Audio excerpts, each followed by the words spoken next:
Hello. Okay. Hello. My name is Kaden, and I want to share my book report, John F. Kennedy, with you guys. My class. Okay. JFK Biography of John F. Kennedy, a presentation by Kenny W. Eastdale. That's me. So I had some books to read, and I read John F. Kennedy. Oh, why won't you go there? John Fitzgerald Kennedy, JFK, was president for less than 30 years, from 1961 to 1963, but he was very important to our country. He, he was born on May 29th, 1917, in Brookline, Massachusetts. His family was very big and wealthy, and interested in politics. John went to Yale and Harvard. When he was in college, he was on the swim team. In 1940, he graduated from Harvard and made a best-selling book about England.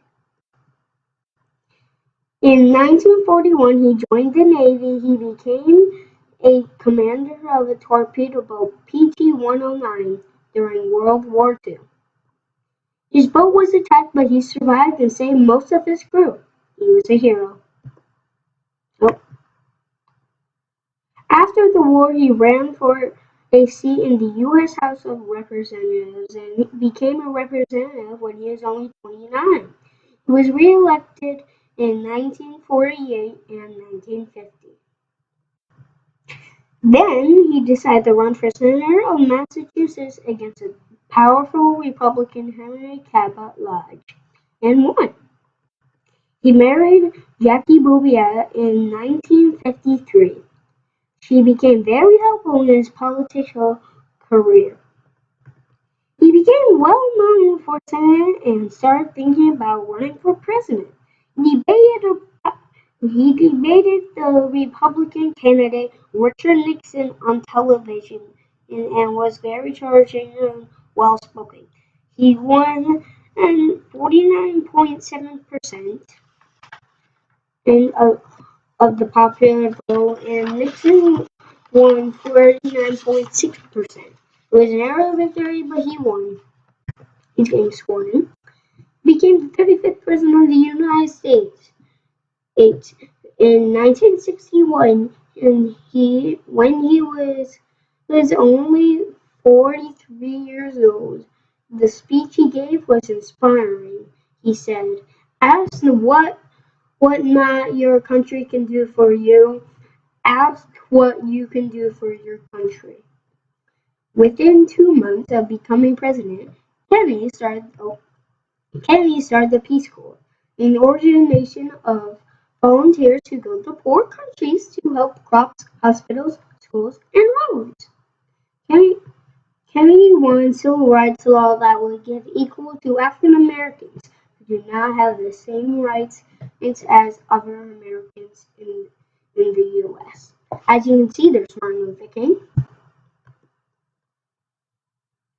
Both the U.S. and the USSR, so this is the USSR is a part of Russia, were interested in exploring outer space. The USSR had the first spacecraft, but the U.S. had the first man to orbit the Earth. The U.S. and the USSR also built up a big supply of nuclear weapons that could destroy a huge area of the world. There was almost a war when the USSR put missiles in Cuba. But President Kennedy made a deal with the leader of the USSR and prevented a war from happening.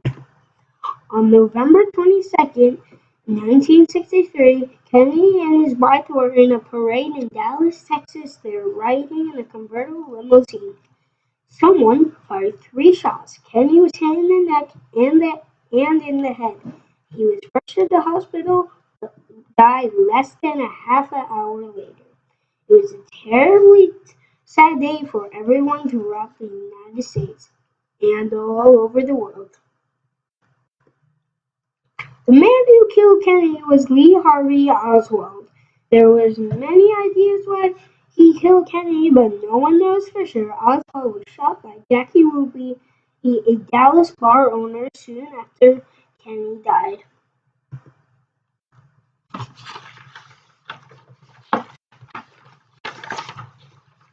Hundreds of thousands of people went to Kennedy's funeral, and the whole world watched it on television.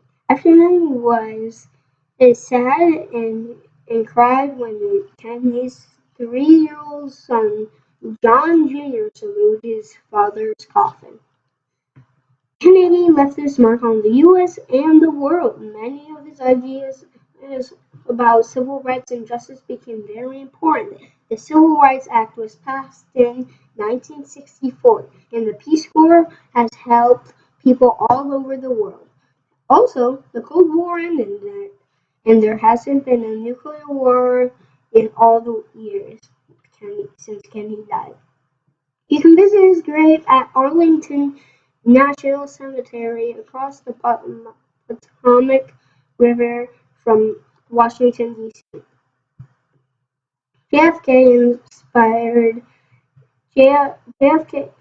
challenged and inspired Americans. His legacy lives on today, 54 years after his death. As you can see, that's his grave next to Internal Flame. And I want to say bye-bye.